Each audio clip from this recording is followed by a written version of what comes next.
হঠাৎ আমাদের প্ল্যান হলো দার্জিলিং যাওয়ার, আর যেই প্ল্যান সেই বেরিয়ে গেলাম। দার্জিলিং যাওয়ার জন্য বেরিয়ে তো গেলাম, কিন্তু এত প্রবলেমে পড়তে হবে, মানে এত কনফিউশনে পড়তে হবে ভাবিনি।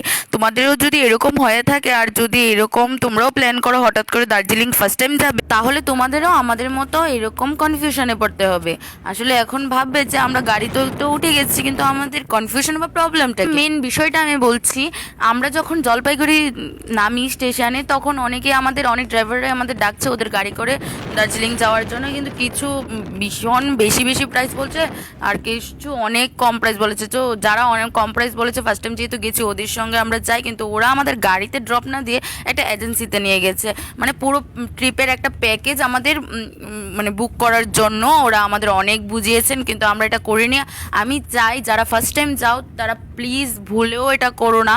কারণ হচ্ছে কি, যেই টাকাটা দিয়ে তোমরা একটা প্যাকেজ বুক করবে বা যেই টাকাটা দিয়ে দার্জিলিং ঘুরবে, ওই টাকাটা দিয়ে 2-3 বার করে দার্জিলিং ঘুরে আসতে পারবে। কারণ এত বেশি টাকা না। আর এখান থেকে জলপাইগুড়ি স্টেশন থেকে দার্জিলিং যাওয়ার জন্য আমাদের থেকে 1800 টাকা গাড়ি ভাড়া নেয়। আর আমি আবারও বলছি, আমরা কিন্তু কোনো এজেন্সির মাধ্যমে যাইনি, আমরা নিজেরা এক্সপিরিয়েন্সে গেছি।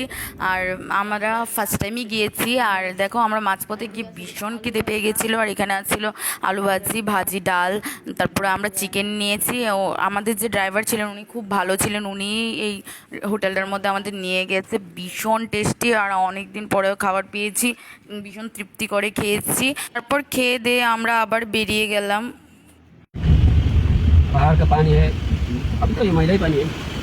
দেখতে দেখতে যখন হঠাৎ প্রচণ্ড গরম থেকে ঠান্ডার মধ্যে পড়ে গেছি, বিশ্বাস করো ফিলটা তোমাদের বোঝাতে পারবো না, এত ভালো লাগছিল। আর যেহেতু আমরা জানি অফ সিজন, তারপরও আমরা গেছি। এখান থেকে শুরু মৌসুম। ও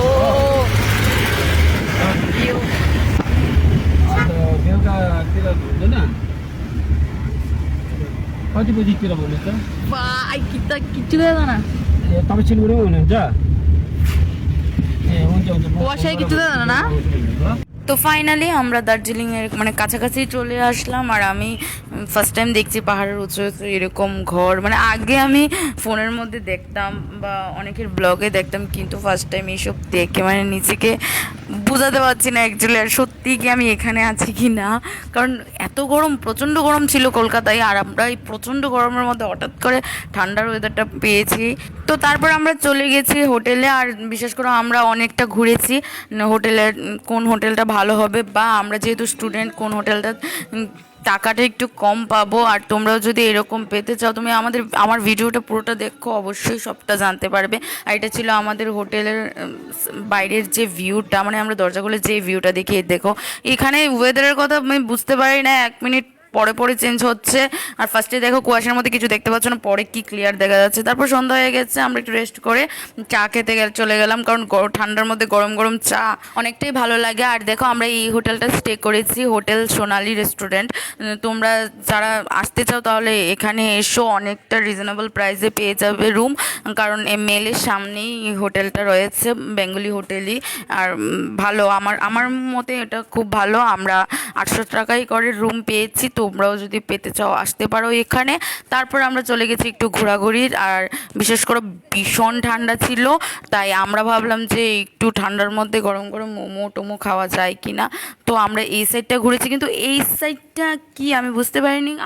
আই থিঙ্ক ওদের কাছে এটা একটা মানে ঠাকুরের, আমাদের কাছে যেমন মন্দির টন্দির, ওদের কাছে ঠাকুরের মন্দির টন্দির হবে।